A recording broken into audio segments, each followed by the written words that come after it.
TRBT পরিচালিত TET পরীক্ষা নিয়ে টেট 1 এবং 2 পরীক্ষার্থীদের মধ্যে কিছু প্রশ্ন দেখা দিয়েছে।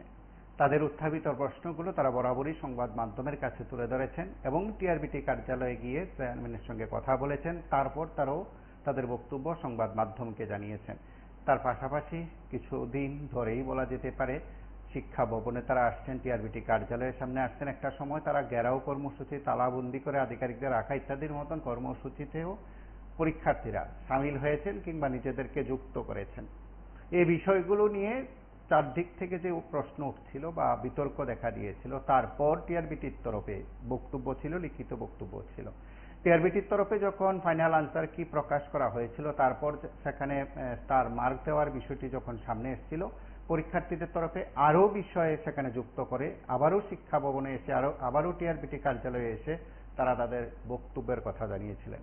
সর্বশেষ আজ পরন্ত বিকালে মহাকরণে টিআরবিটির চেয়ারম্যান, পরীক্ষা নিয়ামক সহ অন্যান্যরা এবং যিনি সদস্য সচিব রয়েছেন তারা সাংবাদিক সম্মেলন করে তাদের বক্তব্যের কথা তুলে ধরেছেন। মূলত টিআরবিটির চেয়ারম্যান, পরীক্ষা নিয়ামক এবং সদস্য সচিব সেখানে বক্তব্য রাখতে গিয়ে যে বিষয়গুলো উত্থাপন করেছেন, টিআরবিটির প্রথম থেকে আজ পর্যন্ত তার পথ চলার এই মুহূর্ত পর্যন্ত, পথ চলা থেকে এই মুহূর্ত পর্যন্ত তারা যেভাবে পরীক্ষা গ্রহণ করেছেন, পরীক্ষা অনুষ্ঠিত করেছেন, পরীক্ষা পর্ব সম্পন্ন করেছেন, সেদিক থেকে তারা নানা বিষয় সেখানে উল্লেখ করেছেন। টিআরবিটির চেয়ারম্যান এবং পরীক্ষা নিয়ামক মূলত সাংবাদিক সম্মেলনে মূল বক্তব্য উপস্থাপন করেছেন, যেখানে ছাত্রছাত্রীরা তাদের বক্তব্যের কথা তুলে ধরেছেন কিংবা তারা তাদের অভিযোগ উত্থাপন করেছেন। সেই ক্ষেত্রে টিআরবিটির কি বক্তব্য, টিআরবিটির কি কথোপকথন রয়েছে, সবকিছু বিষয় আমরা আজ আপনাদের কাছে তুলে ধরবো। আপনারা অবশ্যই কথা বলবেন, আপনাদের তরফ থেকেও যদি কোনো বক্তব্য থাকে এই সংক্রান্ত বিষয়ে বলবেন সরাসরি এই অনুষ্ঠানে। সেই সঙ্গে টিআরবিটির চেয়ারম্যান, পরীক্ষা নিয়ামক সহ সংশ্লিষ্টদের কি বক্তব্য আমরা শুনবো। এটা টিটেট নামে পরিচিত, টিটেট 2024। এটা একটু দেরিতে পরীক্ষা হয়েছে। এই বছরের আমাদের এপ্রিল মাসের 27 তারিখে হয়েছে টেট পেপার 2 পরীক্ষা, যেটা 6 to 8 এর টিচার যারা হবেন তাদের জন্য। আর মে মাসের 4 তারিখে হয়েছে টেট পেপার 1 পরীক্ষা, যেটা ক্লাস 1 থেকে 5 পর্যন্ত যারা টিচার হবেন তাদের জন্য নির্বাচনী পরীক্ষা, মানে যোগ্যতা নির্ধারণের পরীক্ষা। তো আমাদের এই পরীক্ষার মোট আমাদের সারা ত্রিপুরা রাজ্যে 8টা সেন্টারে পরীক্ষা হয়েছে। আপনারা জানেন আমাদের মোট 40,526 জন পরীক্ষার্থী পরীক্ষা নিয়েছেন। পরীক্ষা দেওয়া মানে কমপ্লিট হওয়ার পর আমরা টেন্টেটিভ আনসার কি প্রকাশ করেছি। যেরকম ভাবে আপনারা জানেন সর্বভারতীয় পরীক্ষাগুলো, যেমন মেডিকেলের জন্য নিট পরীক্ষা, ইঞ্জিনিয়ারিং এর জন্য জেইই পরীক্ষা, বা ধরুন সেন্ট্রাল টেস্ট, অথবা কলেজ বিশ্ববিদ্যালয়ের শিক্ষক নিয়োগের জন্য যে নেট পরীক্ষা, স্লেট পরীক্ষা হয়, সেই পরীক্ষার আদলেই আমরা মে মাসের 8 তারিখে টেন্টেটিভ আনসার কি প্রকাশ করেছি আমাদের বোর্ডের পক্ষে। আমাদের টেন্টেটিভ আনসার কি প্রকাশ করা হয় প্রত্যেকটা পরীক্ষাতেই, এবং তারপরে যে প্রশ্ন এবং প্রশ্ন সম্পর্কিত যে উত্তর, সেই বিষয়ে পরীক্ষার্থীদের কোনো অভিযোগ বা মতামত থাকলে সেটা জানতে চাওয়া হয়। আমাদের টেস্ট পরীক্ষা এই 2024-এর ক্ষেত্রেও আমরা মে মাসের 8 তারিখে টেন্টেটিভ আনসার কি প্রকাশ করেছি, এবং ছেলেমেয়েরা মানে পরীক্ষার্থীরা তাদের মতামত জানিয়েছেন। তার ভিত্তিতে আমরা যারা সাবজেক্ট এক্সপার্ট আছেন তাদের কাছে আমরা তাদের সমস্ত অভাব, অভিযোগ এবং বক্তব্য তুলে ধরেছি। সাবজেক্ট এক্সপার্টের মতামতের ভিত্তিতে আমরা জুন মাসের 9 তারিখে আমরা ফাইনাল আনসার কি প্রকাশ করেছি। টেন্টেটিভ আনসার কি প্রকাশ করার পর থেকেই কতিপয় পরীক্ষার্থী বারবার আমাদের অফিসে এসেছে তাদের কিছু অভিযোগ নিয়ে, এবং ফাইনাল আনসার কি প্রকাশের পরে সেটা একটু আরো গতিপ্রাপ্ত হয়। আপনাদের সঙ্গে আমাদের আগেই কথা বলা উচিত ছিল, কিন্তু আমি একটা জরুরি কাজে বাইরে ছিলাম, আর আমাদের কন্ট্রোলার উনিও বাইরে ছিলেন, কারণ আমাদের এই মাসের 22 তারিখে আরেকটা পরীক্ষা আছে, স্পেশাল এডুকেটরের পরীক্ষা। তিনি ওই পরীক্ষার কাজে 10 তারিখে বাইরে গেছিলেন, আর আমি 9 তারিখ থেকে 10 তারিখ থেকে আমি বাইরে ছিলাম, তো এখন আমরা আজকেই দুজন ফিরেছি আপনাদের সঙ্গে কথা বলার জন্য। তো যে বিষয়টা নিয়ে এই সাংবাদিক সম্মেলন, যে আমাদের টেন্টেটিভ আনসার কি এবং ফাইনাল আনসার কি নিয়ে পরীক্ষার্থীদের মধ্যে কিছু অসন্তোষ রয়েছে, আমরা সেই বিষয়ে আমাদের বোর্ডের অবস্থান পরিষ্কারভাবে তুলে ধরার জন্য আপনাদের সহায়তা চেয়েছি। আপনাদেরকে ধন্যবাদ যে আপনারা আমাদের এই অনুরোধ রেখে এখানে উপস্থিত হয়েছে।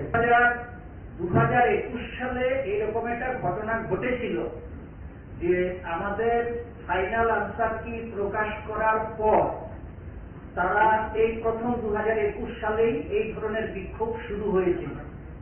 2021 সালে ফাইনাল আনসার কি প্রকাশ করার পর দল বেঁধে কিছু শিক্ষার্থী আমাদের বোর্ডে এসে বিভিন্ন রকমের বক্তব্য উত্তেজনা তৈরি করে।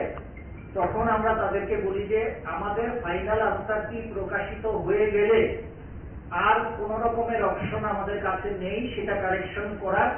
আপনারা কোর্টে যেতে পারেন, কোর্ট যদি আমাদেরকে বলে যে ফাইনাল আনসার কি পুনর্বিবেচনা করতে হবে, তখন আমরা কোর্টের নির্দেশ মানতে বাধ্য। তখন তারা কোর্টে যায়। কোর্টে ওরা বলে ফাইনাল আনসার কিতে বেশ কিছু প্রশ্নে শিক্ষার্থীদের দাবি মেনে নেওয়া হয়েছিল।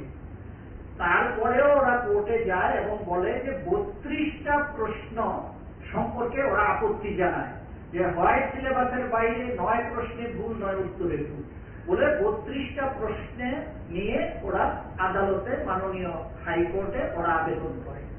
হাইকোর্টের সিঙ্গেল বেঞ্চ আমাদের সাবজেক্ট এক্সপার্টদেরকে তলব করে যে আপনারা কিসের ভিত্তিতে এই 32টা প্রশ্নে পরীক্ষার্থীদের আবেদনটা অগ্রাহ্য করলেন সেটা আপনারা প্রমাণ সহ আপনারা আমাদেরকে জানান।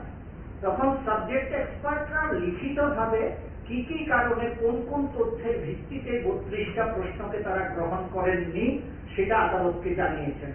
আদালতের সিঙ্গেল বেঞ্চ টিআরবিটির পক্ষে রায় দিয়েছে। এরপরে পরীক্ষার্থীরা আদালতের, মাননীয় হাইকোর্টের ডিভিশন বেঞ্চে ওরা যায়। ডিভিশন বেঞ্চও আমাদের সাবজেক্ট এক্সপার্টদের যে মতামত সেগুলো খতিয়ে দেখে তারা রায় দিয়েছে যে না, টিআরবিটির দেওয়া আনসার কি ঠিক।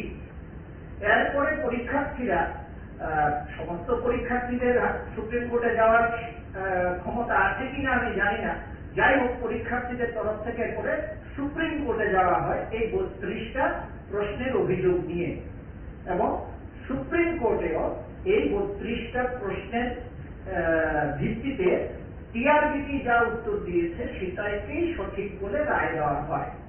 এই 2021 সাল থেকে এই পরিস্থিতিটা শুরু হয়েছে। ফাইনাল আনসার কি দেওয়ার পরে আমাদের অফিসে এসে হইচই করাটা, যেটা 2022-এর পরীক্ষাতেও হয়েছিল এবং 22-এর পরে আমাদের আর পরীক্ষা হয়নি, এইবার পরীক্ষা হয়েছে এবং ওই গন্ডগোলটা এবারও কন্টিনিউ করছে। আমি একটু আপনাকে বলি, আপনি ওই যে আমি পরীক্ষাগুলোর কথা বললাম, নেট, জেইই, সমস্ত পরীক্ষাতে আপনি দেখবেন প্রশ্ন চ্যালেঞ্জ হয়, সেখানে উত্তরও পরিবর্তন হয়। ডাক্তারির জন্য যে নিট পরীক্ষা হয়, ইঞ্জিনিয়ারিং এর জন্য যে জেইই পরীক্ষা হয়, বা সেন্ট্রাল টেট যে পরীক্ষা হয়, সেক্ষেত্রেও প্রতি বছর টেন্টেটিভ আনসার কি দেওয়ার পরে প্রচুর অভিযোগ পড়ে এবং ফাইনাল আনসার কিতে দেখা যায় যে 5টা, 7টা, 10টা করে পরিবর্তন হচ্ছে। এটা সেন্ট্রাল টেটের ক্ষেত্রে 15টা প্রশ্ন পরিবর্তন হয়েছে, নিটের ক্ষেত্রে 11টা প্রশ্ন পর্যন্ত উত্তর পরিবর্তন হয়েছে। এগুলো সমস্ত পরীক্ষার ক্ষেত্রেই হয়। আমাদের বোর্ডে যে 2015 সাল থেকে পরীক্ষা হচ্ছে, সেখানে 15 সাল থেকেই কিন্তু দুটো তিনটে করে এইরকম প্রশ্নের ক্যান্ডিডেটদের ফেভারে যাচ্ছে উত্তর। এটা নতুন কিছু নয়, এটা সর্বভারতীয় পরীক্ষা থেকে হয়। হয়তো যেহেতু এটা চাকরির পরীক্ষা বা নিট ডাক্তারি পরীক্ষা, এটা উচ্চ স্তরের পরীক্ষা, সেই ক্ষেত্রে অনেক ক্রিটিক্যাল প্রশ্ন থাকে যেটা হয়তো অনেক রকম ভাবে তার উত্তর হতে পারে। এইটা যখন সাবজেক্ট এক্সপার্টরা 2-3 জন মিলে বিবেচনা করেন, তখন অরিজিনালি যিনি পেপার সেট করেছিলেন তার থেকে সাবজেক্ট এক্সপার্টদের মতে পার্থক্য তৈরি হতে পারে। এবং এটা আপনারা, আমি অনুরোধ রাখবো আপনাদের কাছে ডাক্তারি নিট, ইঞ্জিনিয়ারিং এর জেই, এগুলো আপনারা দেখবেন সেখানেও কিন্তু 10টা 15টা 11টা 12টা করে প্রশ্নের পরিবর্তন হয় ফাইনাল আনসার। যে পরীক্ষার প্রশ্নপত্র আমরা তৈরি করি না, সেটা যে বিষয়ের প্রশ্ন সেই বিষয়ের বিশেষজ্ঞ শিক্ষকরা তৈরি করেন, এবং পরীক্ষার আনসার কিও আমরা তৈরি করি না, সেটাও বিশেষজ্ঞ শিক্ষকরা তৈরি করেন। এবং এইভাবেই টেন্টেটিভ আনসার কি পাবলিশ করা হয়, এবং পাবলিশ করার পরে যখন পরীক্ষার্থীদের কাছ থেকে অভাব অভিযোগ আসে, তখন আমরা পরীক্ষার্থীদের সমস্ত বক্তব্য যারা অনলাইনে ওরা যারা পেশ করেন, যা যা কমেন্ট সহ আমরা সেগুলো পাঠাই সাবজেক্ট এক্সপার্টদের কাছে। একাধিক সাবজেক্ট এক্সপার্টের কাছে পাঠানো হয়, এবং সাবজেক্ট এক্সপার্টরা লিখিতভাবে তাদের সিদ্ধান্ত জানান। এবারেও জানিয়েছেন। সেই লিখিত সিদ্ধান্ত অনুযায়ী, সাবজেক্ট এক্সপার্টদের লিখিত সিদ্ধান্ত অনুযায়ী আমরা ফাইনাল আনসার কি প্রকাশ করেছি। এখানে আমি আপনাদের কাছে আপনাদের অবগতির জন্য বলবো, যেমন টেস্ট পেপার 1, সেখানে 43টা প্রশ্ন সম্পর্কে পরীক্ষার্থীরা তাদের মতামত বা অভিযোগ জানিয়েছিলেন। আমরা প্রত্যেকটা পরীক্ষার্থীর প্রত্যেক অভিযোগ আমরা সাবজেক্ট এক্সপার্টদের কাছে পাঠিয়েছি। সাবজেক্ট এক্সপার্টরা এই অভিযোগগুলো বিচার করার পর ওরা বলেছেন যে হ্যাঁ, ক্যান্ডিডেটদের এই অভিযোগগুলোর মধ্য থেকে 5টা অভিযোগ গ্রহণযোগ্য। 2টো অভিযোগ ওরা বলেছেন যে এই 2টো অভিযোগের ক্ষেত্রে আউট অফ সিলেবাস প্রশ্ন হয়েছে, সুতরাং প্রত্যেক পরীক্ষার্থীকে স্টার মার্ক মানে আমরা যখন পরীক্ষার্থীকে সবাইকে 1 নম্বর করে দিয়ে দিই, সেটা আমরা স্টার মার্ক হিসেবে আমাদের ফাইনাল আনসারটিতে উল্লেখ করি। তো টেস্ট পেপার 1-এ আমাদের সাবজেক্ট এক্সপার্টরা সিদ্ধান্ত দিয়েছে যে 2টো প্রশ্নে পরীক্ষার্থীদেরকে সবাইকে 1 নম্বর করে দিতে হবে। আমরা 2টো প্রশ্নে সমস্ত পরীক্ষার্থীকে 1 নম্বর করে দিয়েছি, মানে 2টো স্টার দেওয়া হয়েছে, এবং বাকি 3টে প্রশ্নে এই অপশন, আমাদের এবিসিডি 4টে অপশন থাকে, সেই অপশন ক্যান্ডিডেটরা যা দাবি করেছেন সেই দাবি অনুযায়ী পরীক্ষা যারা সাবজেক্ট এক্সপার্ট ছিলেন তারা বলেছেন যে এই 3টে প্রশ্নের অপশন যা আছে ক্যান্ডিডেটরা যা দাবি করছে সেটা ঠিক, সুতরাং সেই ক্ষেত্রে ক্যান্ডিডেটদের দাবি অনুযায়ী 3টে ক্ষেত্রে অপশন চেঞ্জ করতে হবে। পেপার 1-এ ক্যান্ডিডেটরা যা অভিযোগ জানিয়েছিলেন সেই অভিযোগের মধ্য থেকে 5টা অভিযোগ সাবজেক্ট এক্সপার্টরা গ্রহণ করেছেন। বাকি অভিযোগগুলো সাবজেক্ট এক্সপার্টরা বলেছেন যে না, এইটা টেন্টেটিভ আনসার দিতে যা দেওয়া আছে সেটাই ঠিক, ক্যান্ডিডেটদের দাবি ঠিক নয়। তার পরিপ্রেক্ষিতে কেন ঠিক নয় সেটাও সাবজেক্ট এক্সপার্টরা লিখিতভাবে আমাদেরকে জানিয়েছেন। টেস্ট পেপার 2-তে আমাদের 2টো ভাগে পরীক্ষা হয়।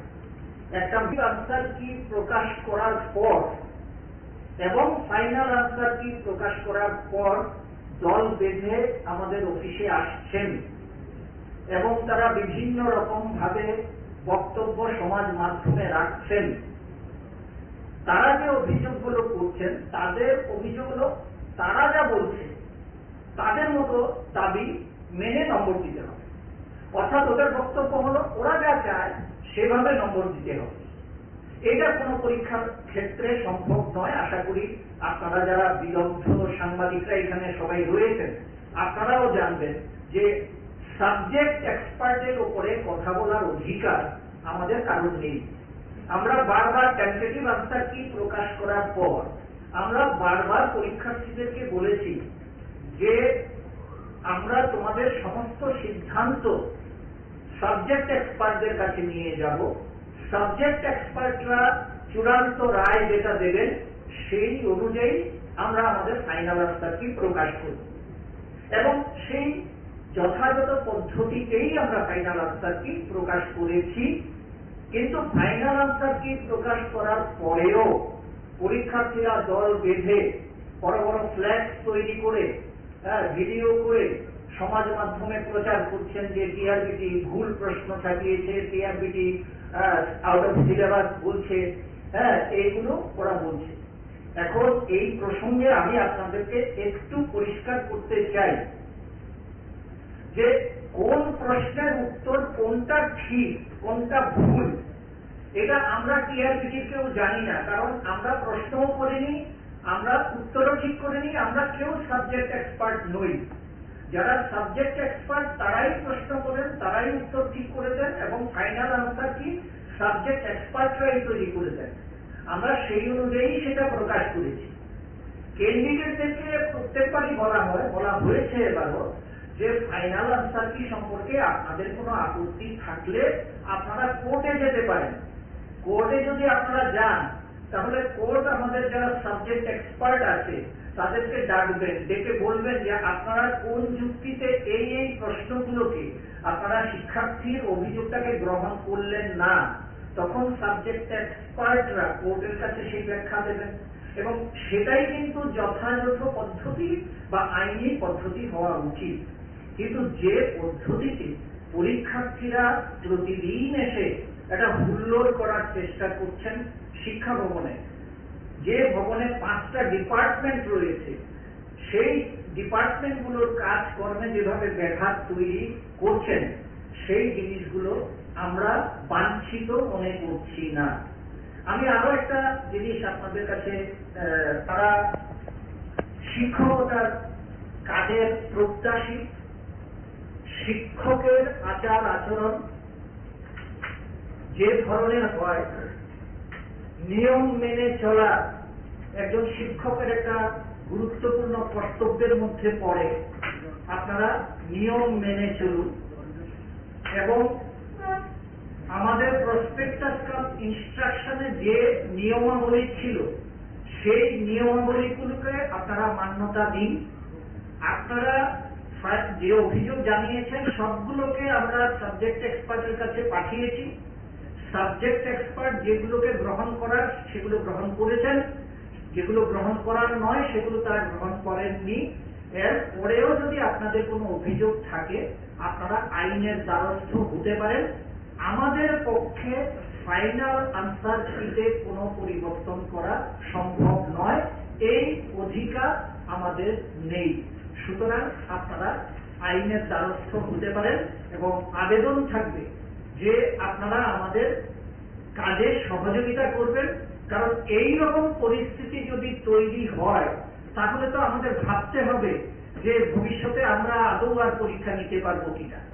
কারণ প্রতিদিন যদি এরকম ভাবে গন্ডগোল হয় এবং আমাদেরকে হুজ্জতির মুখোমুখি হতে হয় তাহলে আমাদেরকেও তো চিন্তা ভাবনা করতে হবে যে ভবিষ্যতের পরীক্ষাগুলো আমরা নেব কি নেব না বা নিতে পারবো কিনা আদৌ। সুতরাং আমাদের অনুরোধ থাকবে সমস্ত পরীক্ষার্থীর কাছে, তাদের অভিভাবক অভিভাবিকাদের কাছে এবং রাজ্যের সমস্ত মানুষের কাছে যে আপনারা প্লিজ আমাদেরকে সহায়তা করুন, আপনারা নিয়ম মেনে চলুন এবং আইনের দ্বারস্থ আপনারা হতে পারেন। আমরাই তো বলছি আপনারা আইনের দ্বারস্থ হন, কারণ এর বিকল্প রাস্তা আমাদের কাছে নেই। সুতরাং আমরা সবার কাছে সহযোগিতা প্রার্থনা করছি। এই পরীক্ষাটা কিন্তু ক্লাস 1 to 5 বা 6 to 8 বা 9 10 এর ছাত্রছাত্রীদের পরীক্ষা নয়। এই পরীক্ষাটা হচ্ছে ওই ক্লাসগুলোতে যারা পড়াবেন সেই সমস্ত শিক্ষকদের জন্য নির্বাচনী পরীক্ষা। সেখানে প্রশ্নপত্র একটু কঠিন হবে, সেটা স্বাভাবিক। আর সিলেবাস যেটা বলা হয়েছে, পরীক্ষার্থীদের দাবি যদি আমি ধরে নিই তাহলে আমাকে পরীক্ষার সিলেবাসটাই করতে হবে 500 পাতা। কারণ তাদের দাবি হচ্ছে যে প্রত্যেকটা টপিক সিলেবাসে লিখিতভাবে থাকতে হবে। আপনারা জানেন যে আমরা যারা পড়াশোনা করেছি আপনাদের মতোই আমাদের যে সিলেবাস থাকে বইয়ের মধ্যে হয়তো 1 পৃষ্ঠা বা 1.5 পৃষ্ঠার সিলেবাস, বইটা থাকে 250 বা 300 পাতা। তার মানে 250-300 পাতা জুড়ে যা যা আলোচনা করা হয় সিলেবাসে তার প্রত্যেকটি বিষয় তো লেখা থাকে না। সুতরাং ওরা যে আউট অফ সিলেবাস বলছে ওদের যুক্তি হচ্ছে এই প্রশ্নটা এই টপিকটা কেন সিলেবাসে উল্লেখ নেই, কিন্তু এই টপিকটা যে অন্য টপিকের আন্ডারে। ধরুন আমি বললাম সালোক সংশ্লেষ আমার সিলেবাসে দেওয়া আছে, হ্যালো। এবার সালোক সংশ্লেষের আন্ডারে হাজারটা প্রশ্ন হতে পারে। নমস্কার, কে বলছেন? আমি বলছিলাম, দেখুন আসলে প্রবেশটা আপনাদের পরীক্ষার্থীর নাম কর্তৃপক্ষ যে মানে ব্যাখ্যা দিচ্ছেন ওনার সঙ্গে আমি সহমত। কারণ উনি আইনের দরজাগুলো দিচ্ছেন, কি কি আইনি বিষয় আছে, কি কি জটিলতা আছে, সম্পূর্ণ যুক্তি সম্পূর্ণ। কিছুদিন পর পর কয়েকজন গিয়ে এভাবে একটা দপ্তরে গিয়ে হাঙ্গামা করে, ওনাদের দপ্তরে হয়তো অন্যান্য কর্ম মানে গুরুত্বপূর্ণ কাজকর্ম থাকতে পারে, পুলিশেরও অনেক কাজকর্ম থাকতে পারে, এগুলি সম্মত না। যারা পরীক্ষার্থী বা শিক্ষার্থী ওনারা তো শিক্ষিত লোক, আইনি যুদ্ধগুলো আছে, আইনি পথে আটকে কি হবে? এমনি একজন আন্দোলন করে চাকরি হয়ে যায়? ওনারও সরকারি চাকরি, সরকারের কাছে আন্দোলন করে চাকরি হয়ে দেশে সারা দেশে যে বেকার আছে আন্দোলন করবে। উনি তো আইনের দরজা খোলা রাখছেন। আমি কর্তৃপক্ষের মানে সঙ্গে 100% সহমত আছি। এগুলি দেখতেও বেশি লাগে, এই মানে কি বলবো, দপ্তরে যায়, ঢুকতে চায়, বাধা দেয়, কর্মচারীরা কাজ করতে পারছে না, জানলা দিকে বাইরে হয়ে যায়।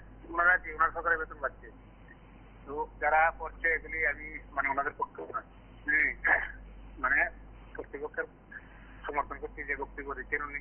ওনারা কি বলছেন আইনের দরজা আছে, শুধু আইনি যান, যেভাবে আন্দোলনগুলো তো চাকরি হয় না। চাকরিগুলো পেতে গেলে কিছু প্রোটোকল দেয়, কিছু নিয়ম থাকে সরকারের। সরকারকে বললে আন্দোলনের চাকরি সরকারি চাকরি দিতে পারবে, এটাই হলো ধন্যবাদ।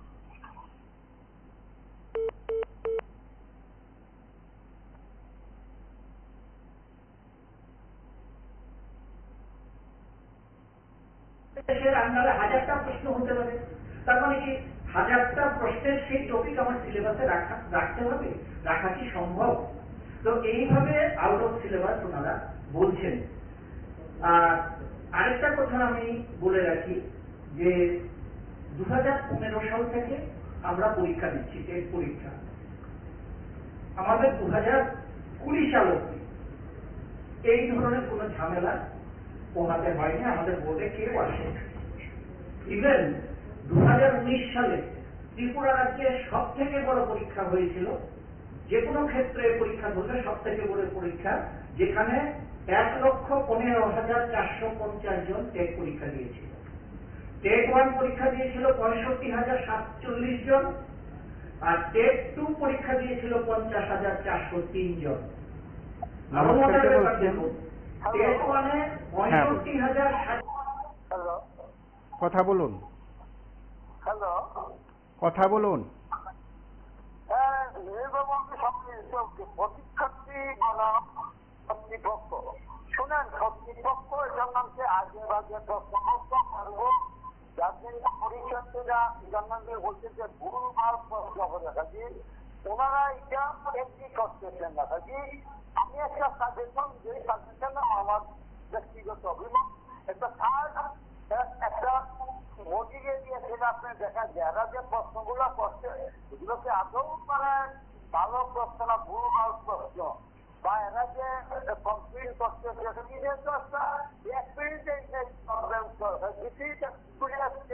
খুব ভালো, ভেরি গুড টপিক। এখন এরা মারামারি করুক, এখন নিজের নাম কি পরীক্ষার থেকে করছে যে ভুল মাত্র, আর এখানে টাইম অনেক সাফাই যাইতেছেন, সাফাই যাইয়া আর কোনো ভালো থাকবেন, ঠিক আছে।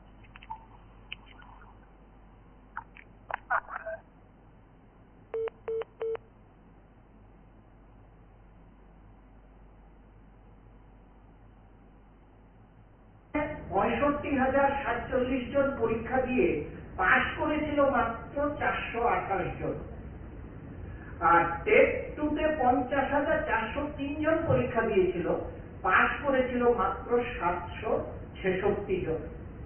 এই যে 1,15,450 জন পরীক্ষার্থী পরীক্ষা দিল, তারাও কিন্তু কেউ এই ধরনের অভিযোগ নিয়ে আমাদের বোর্ডে আসেনি, কারণ তারা পদ্ধতিটা মেনেছে, অনলাইনে আবেদন করেছে, সেই অনুযায়ী তাদের আবেদন সাবজেক্ট এক্সপার্টের কাছে গেছে, এবং সাবজেক্ট এক্সপার্টের মতামত অনুযায়ী ফাইনাল আনসার কি হয়েছে এবং সেটা তারা মেনে নিয়েছে। এক্ষেত্রে আরো বলতে হবে যে কজন পরীক্ষার্থী দল বেঁধে টেন্টেটিভ আনসার কি দেওয়ার পর আমাদের বোর্ডে এসেছিল, তারা যে আমাদের বোর্ডে এসেছিল, এখানে যারা উপস্থিত আছেন সাংবাদিক হিসেবে তাদের মধ্যে এক দুজন সেখানে ছিলেন। তারা যখন গেছেন অভিযোগ জানাতে, সেখানে আমরা তাদেরকে জিজ্ঞেস করেছিলাম, একটা আন্তরিক পরিবেশে জিজ্ঞেস করেছিলাম তোমরা কে কত পেয়েছো। যারা যারা অভিযোগ জানাতে গেছিলেন প্রতিনিধি হিসেবে আমাদের এখানে, তারা কেউ পাশ করেনি, একজনও পাশ করেনি। তারা প্রতিবার যারা আমাদের এখানে মিলিত হয়েছেন, আমাদের সঙ্গে কথা বলেছেন, আমরা স্পেসিফিক্যালি প্রত্যেককে জিজ্ঞেস করেছি তোমরা ভাই কে কত পেয়েছো। তারা কেউ 5 মার্ক পায়নি। তারা যে নম্বরটা বলেছে সেটা 5 মার্ক নয়। অন্যদিকে যারা 5 মার্ক পেয়েছে তারা প্রতিনিয়ত, তারা কেউ দল বেঁধে বোর্ডে আসছে না, তারা প্রতিনিয়ত ফোন করে বলছে স্যার ওদের দাবি মেনে কিন্তু প্রশ্নপত্র আনসারকে পাল্টাবেন না, আমাদের কিন্তু কোনো অভিযোগ নেই, আমরা কিন্তু আপনাদের আনসারকে, ফাইনাল আনসারকে সমর্থন করছি। হ্যাঁ, কিন্তু ওরা যেহেতু দল বেঁধে এসে বলছে না, তাই ওদের কথাটা প্রচারে যাচ্ছে না। যাই হোক, এটা মূল কথা নয়। আমি আমাদের এই যে বিষয়গুলো চলছে, এই বিষয়ে আপনাদের কাছে পরিষ্কারভাবে বিষয়টা তুলে ধরার চেষ্টা করলাম। এবার আপনাদের তরফ থেকে সায়েন্স, আর একটা হচ্ছে সোশ্যাল স্টাডিজ। আমাদের ম্যাথস এন্ড সায়েন্সের ক্ষেত্রে 77টি প্রশ্ন নিয়ে 150 নম্বরের পরীক্ষা, আমাদের 150টা প্রশ্নের পরীক্ষা, 77টা প্রশ্ন সম্পর্কে পরীক্ষার্থীরা অভিযোগ জানিয়েছিল। সেখানে সাবজেক্ট এক্সপার্টরা 7টা অভিযোগ গ্রহণ করেছেন। 7খানা অভিযোগের ক্ষেত্রে সাবজেক্ট এক্সপার্টরা বলেছেন যে পরীক্ষার্থীদের পক্ষ থেকে যে অভিযোগগুলো করা হয়েছে তার মধ্যে 7খানা অভিযোগ গ্রহণ করা যায়। এই 7খানা অভিযোগের মধ্যে 5খানা বলা হচ্ছে যে আউট অফ সিলেবাস রয়েছে প্রশ্ন, সুতরাং 5খানা স্টার দেওয়া হয়েছে, এবং বাকি দুটো ক্ষেত্রে অপশন চেঞ্জের দাবি করেছিল ক্যান্ডিডেটরা, সেখানে অপশন চেঞ্জ করা হয়েছে। আর সাবজেক্ট এক্সপার্টরা বলেছেন এই 7টা প্রশ্ন ছাড়া বাকি যে প্রশ্নগুলো সম্পর্কে ক্যান্ডিডেটরা অভিযোগ করেছেন সেই অভিযোগগুলো গ্রহণ করা যায় না, এবং কেন গ্রহণ করা যায় না সেগুলো তারা কথাটা উনি একবারে বলতো তাহলে তো সমস্যা হতো না। কারণ এক্সপার্ট গুলাকে নিয়ে একসাথে বলে যেসব এক্সপার্ট গুলা এসব প্রশ্নগুলা রেখেছে তাদেরকে একসাথে রেখে সম্মিলন চলতে হতো। এখন আগামী দিন আবার আন্দোলন হবে, এক্সপার্টগুলাকে আনতে হবে, তারা আবার সামাজিক সম্মেলন হবে, একবারে করে দিতে হতো। ওনার সাথে যারা এক্সপার্ট গুলো আছে তাদেরকে নিয়ে বসে একবারে আলাদা করে সমস্যার সমাধান হয়ে যেত। মানে উনি তো ওনাদের দায়িত্ব ছেড়ে দিয়ে কথা বলছেন, এখন সব দায়িত্ব এক্সপার্টের উপরে ছেড়ে দিচ্ছে। একবারে এক্সপার্ট যারা আছেন তাদেরকে নিয়ে আসতো সামাজিক সম্মেলনে, সব ইচ্ছা এক জায়গাতে শেষ হয়ে যেত। এটা তো মানে আপনাদের সাপ মেরে লেগে কোরআন দেখে যাওয়ার মতো হচ্ছে।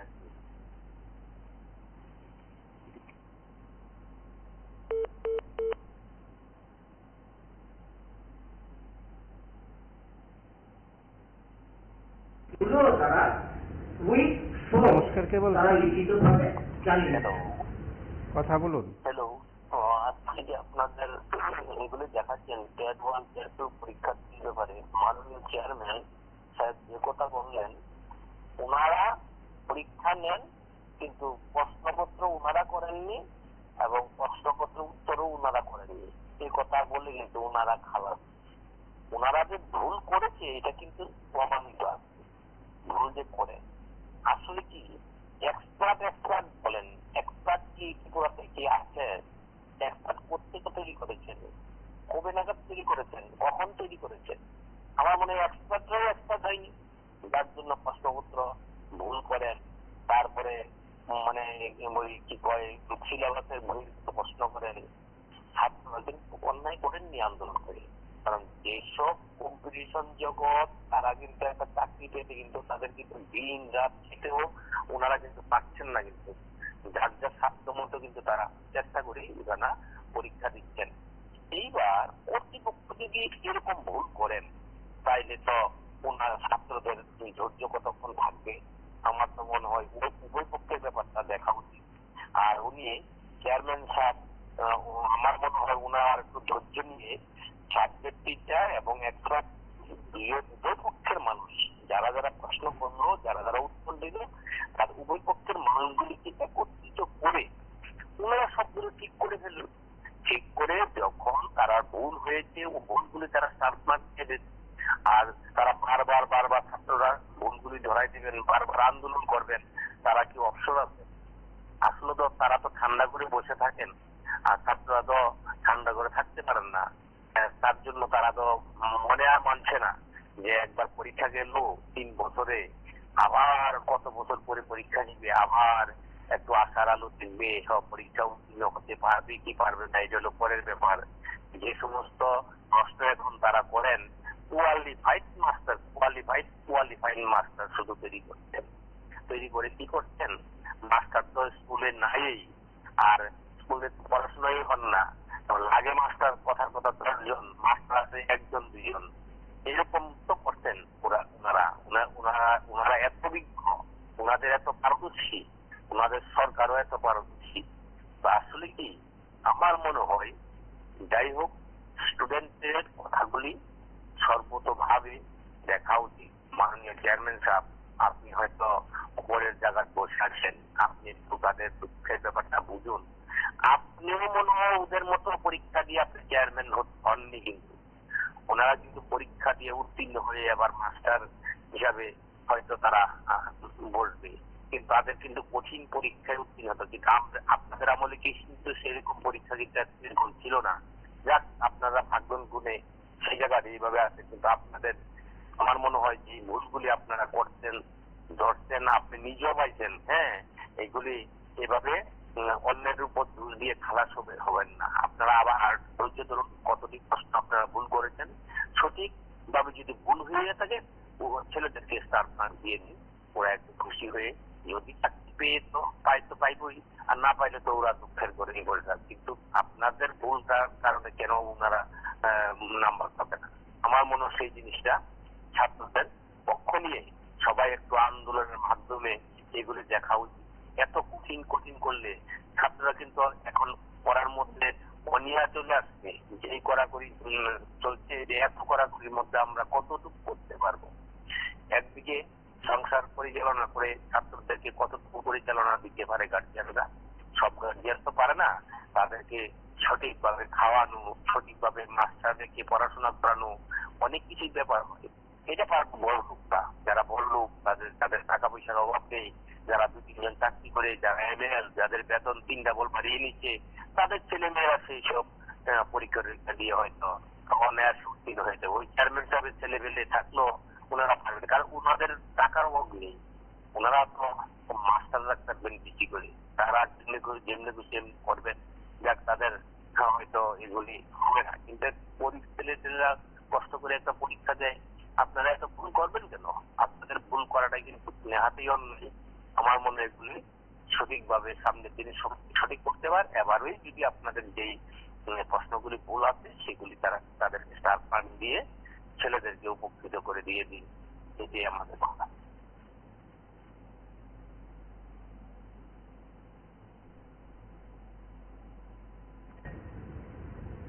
এরপরে আরেকটা ভাগ রয়েছে আমাদের পরীক্ষায়। তো বিষয়টা হলো, আজকের ক্যাপশনটাও খুবই ভালো, প্রত্যেক দিনের ক্যাপশনটাই ভালো লাগে আপনাদের।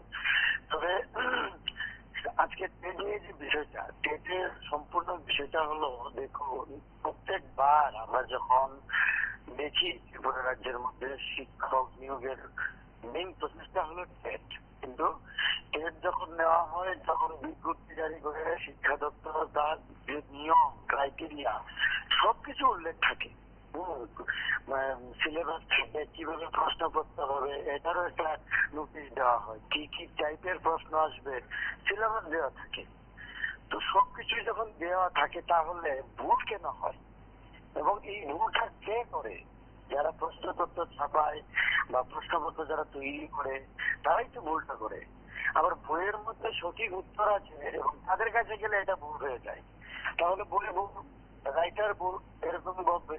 কিন্তু বর্তমান যুগে যে যারা শিক্ষক হবে এবং যারা স্টুডেন্ট, টেট পরীক্ষা যারা দেবে তারা স্টুডেন্টরা বিভিন্ন রাইটারের বই, বিভিন্ন লাইব্রেরির বই পড়ে পড়ে মাথার প্রচুর পাকিয়ে দিচ্ছে দিন দিন। কারণ কেন, তাদের বইয়ের মাসুল কিন্তু দিতে হচ্ছে এই স্টুডেন্টরা, টেট স্টুডেন্টরা।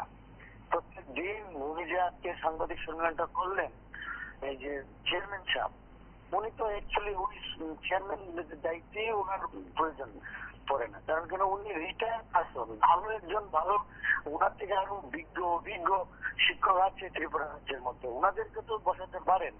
ওনাকে বসার পরেই বারবার ভুল হচ্ছে। 2021-ও সেম, 22-ও সেম, 25-ও সেম। 3 বছর তো পরীক্ষাই হলো না, 23-24 তো পরীক্ষাই হলো না।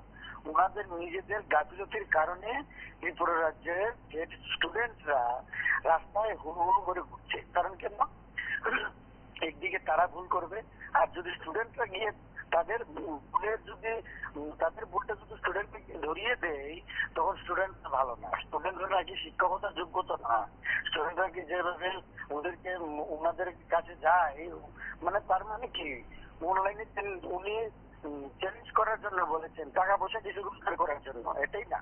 এখানে চেয়ারে বসে বসে কিভাবে স্টুডেন্টদেরকে একবার ফর্ম ফিল আপ করার সময় টাকা নেবে, আবার এই প্রশ্নের চ্যালেঞ্জ করার ক্ষেত্রেও টাকা নেবে। মানে বেকারদেরকে চাকরি দেবে তো দূরে থাক, ওদের কাছ থেকে টাকা নিতে নিতে যে পরিস্থিতি তৈরি করলো সরকার এবং দপ্তর, একদম পুরো ল্যাংটা বানিয়ে দিচ্ছে ত্রিপুরা রাজ্যের বেকারদেরকে। প্রত্যেকটা ক্ষেত্রে, প্রত্যেকটা ক্যান্ডিডেট যে কোনো এক্সাম সরকারি নিয়োগের ক্ষেত্রে করছে, কোনো না কোনো ভাবে কোনো জায়গায় এসটিজিটির অবস্থা দেখুন কি হয়েছে। আজকে কতটা বছর এসটিজিটি ঝুলে আছে, মানে ত্রিপুরার মধ্যে নজিরবিহীন ঘটনা।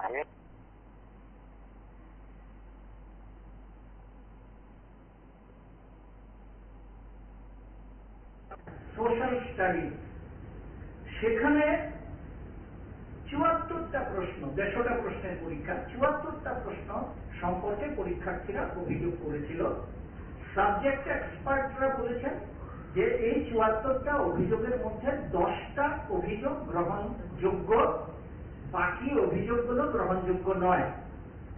এই 10টা অভিযোগ যেটা গ্রহণযোগ্য বলে তারা চিহ্নিত করেছেন, তার মধ্যে 5টা প্রশ্ন আউট অফ সিলেবাস বলে তারা স্বীকার করে নিয়েছেন সাবজেক্ট এক্সপার্ট যারা, এবং এই 5টা প্রশ্নের ক্ষেত্রে প্রত্যেক পরীক্ষার্থীকে 1 নম্বর করে দেওয়ার তারা সুপারিশ করেছেন। এবং আমরা সেই 5টা প্রশ্ন এখন যেহেতু আমি বলতে চাই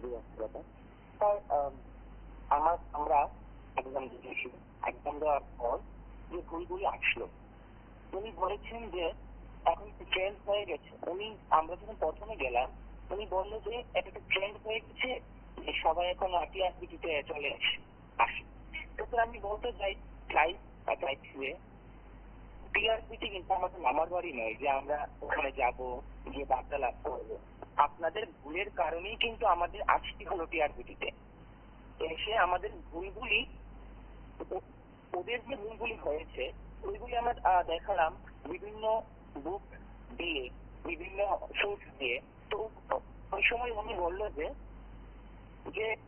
সবগুলি নাকি বাজারে কেনা বই। তখন উনি বলুন যে আমরা কোন বইটা ফলো করবো। উনি একটা সিলেবাস একটা ধরিয়ে দিয়েছে, কিন্তু ওই সিলেবাসের মধ্যে রেফারেন্স নেই। বিভিন্ন যে কম্পিটিটিভ এক্সাম গুলি হয় রেফারেন্স থাকে, কোন বুক গুলা আমরা ফলো করবো এবং যার রেফারেন্স নিয়ে আমরা কি বলে সেটাকে আমরা চ্যালেঞ্জ করবো। এবার চ্যালেঞ্জের কোশ্চেনে আসি। ওনারা চ্যালেঞ্জ করতে বলেছে আমাদের, এবং একটা কোশ্চেনের জন্য 500 টাকা ধার্য করা হয়েছে। স্যার, ওনাদের ভুলের কারণে কেন আমরা 500 টাকা দেবো? আর যদি আমাদের চ্যালেঞ্জটা ঠিক হয়েছে অনেকগুলো ঠিক হয়, তাহলে ওনারা কি আমাদের 500 টাকা ঘুরিয়ে দেবেন? কেন আমরা 500 টাকা দেবো আমাদের গাইড, আমাদের থেকে ওনাদের কেন দেব? তারপর উনি একটা কথা বললো যে ট্রেন্ড হয়ে গেছে 2019 থেকে। তাহলে 2019 থেকে ম্যাক্সিমাম কোশ্চেন ভুল আসা শুরু হয়েছে। ওনারা ইচ্ছা করে হয়তো বা ভুল করছে। 2019-এর আগে যখন ট্যাট হতো তখন হয়তো বা সেই পরিমাণে ভুল হতো না, যে কারণে ক্যান্ডিডেট আসতো না। তাহলে ওই এক্সপার্টরা কারা, যারা এত নিখুঁত ভাবে কোশ্চেনগুলি করতে পারতো, তাদেরকে দিয়ে কেন করানো হয় না কোশ্চেনগুলো, সেটাই। Thank you. প্রশ্ন যেগুলো আউট অফ সিলেবাস হিসেবে সাবজেক্ট এক্সপার্টরা সিদ্ধান্ত নিয়েছেন, আমরা প্রত্যেক পরীক্ষার্থীকে 1 নম্বর করে দিয়েছি 5টা প্রশ্নে, অর্থাৎ এক্ষেত্রেও 5টা নমস্কার, কে বলছেন? দেওয়া হয়েছে। আর হ্যালো, হ্যাঁ বলুন।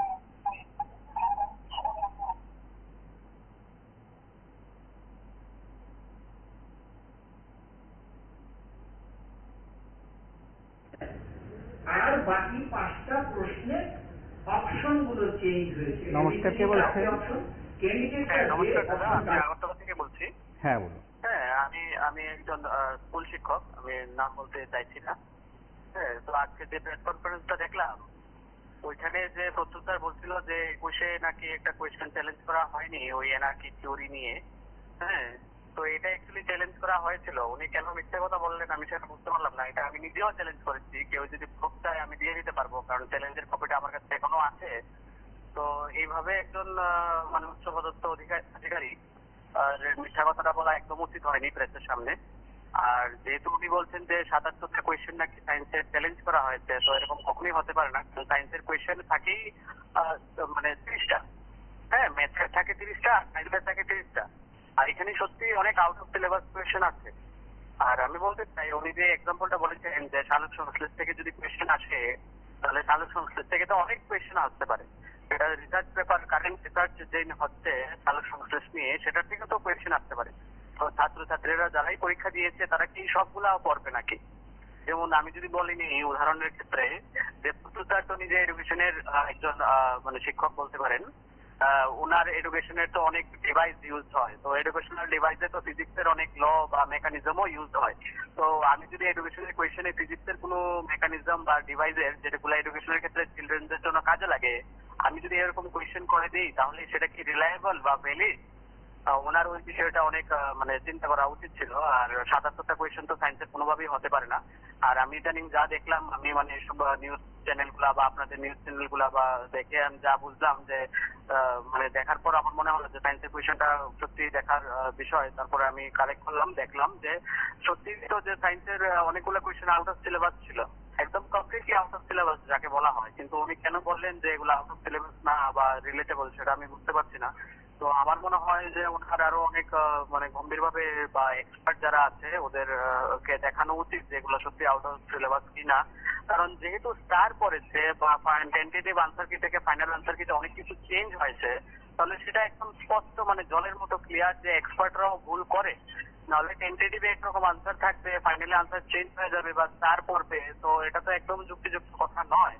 তার মানে এক্সপার্টরাও ভুল করে। আমার মনে হয় ওনার এই বিষয়গুলো আরো ভালো করে দেখা উচিত। বা উনি প্রেস কনফারেন্সের সময় অনেক সময় বলেছেন যে 1 মার্কের জন্য কি হলো, কিন্তু কত স্টুডেন্ট আছে জেনারেল যারা 89 আটকে যায়, 1 মার্কের জন্য 90 হয় না, তো তাদের তো ভবিষ্যৎ নষ্ট হলো। হ্যাঁ, যেমন ভেক্টরের একটা কোয়েশ্চেন এসেছে আমি দেখলাম, যেটা 9, 8, 6, 7, 8, 9, 10 এর কোনো সিলেবাস নেই, না টিবিএসসি বোর্ডে, না সিবিএসসি বোর্ডে, না আইসিএসসি, না আইসিএস বোর্ডে, কোনোখানেই নেই ভেক্টরের এই কোয়েশ্চেনটা। এটা 11, 12 এর লাইটের কোয়েশ্চেন, কিন্তু লাইটেও এটা ভেক্টর দিয়ে কোনো কোয়েশ্চেন নেই। এটা হয়তো যেই অ্যাডভান্সে কোয়েশ্চেনটা আসে, কিন্তু উনি এটা কেন দিলেন সেটা আমি বুঝতে পারলাম না। বা আরেকটা কোয়েশ্চেন দেখলাম যে কপারের একটা কোয়েশ্চেন আছে, যেটাতে মানে কপারের পরিবেশে ফেলে রাখলে ওটার উপরে একটা সবুজ বর্ণের আস্তরণ পড়ে, সেটা কিসের জন্য হয়। তো সেটা none of the above answer হবে। উনি এটা ফাইনাল আনসার কিন্তু দেখলাম অপশন বি দিয়ে রাখতো, শুধু কপার কার্বনেট। তো এগুলা একদমই মানে ভ্রান্তিকর জিনিস, সায়েন্সের স্টুডেন্টের জন্য এটা একদমই ভালো হয়নি।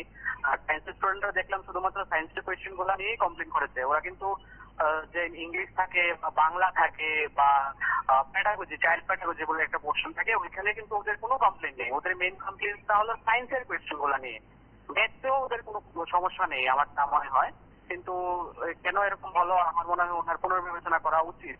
এইভাবে প্রেসের সামনে, সকল রাজ্যবাসীর সামনে, আমিও একজন বিজ্ঞানের শিক্ষক, হ্যাঁ, আমার সামনে যত বিজ্ঞানের শিক্ষক আছে স্কুলে, তাদের সামনে এইভাবে মিথ্যা কথাটা বলা একদম উচিত হয়নি।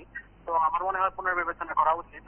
আমার মনে হলো কল করা উচিত, কারণ এগুলো জানা দরকার। কারণ একজন উচ্চপদস্থ আধিকারিক এইভাবে এমন একটা পদে বসে, যিনি উনি আমাদেরও স্যার, ওনার কিন্তু এসব বলা একদম ঠিক হয়নি। তো আমি বলবো যে সবকিছু আবার খতিয়ে দেখা হোক এবং মুখ্যমন্ত্রী মানে জানি আমাদের এডুকেশন মিনিস্টার আছেন মাননীয় মানিক শাহ মহোদয়, ওনার হয়তো এই বিষয় নিয়ে আরো বিতর্ক থাকবে, আরো কথা থাকবে, পরীক্ষার্থীদের তরফেও সেখানে বক্তব্য উঠে আসবে। সর্বশেষ যে বিষয়টি উঠে আসছে সেটা হচ্ছে সেখানে চূড়ান্ত পর্বে সেখানে উত্তরপত্র দেওয়া হয়েছে। এখন কি আদালতের দ্বারস্থ হবে পরীক্ষার্থীরা? হয়তো সেটা সময় বলবে। আজ এ পর্যন্তই। নমস্কার, শুভরাত্রি।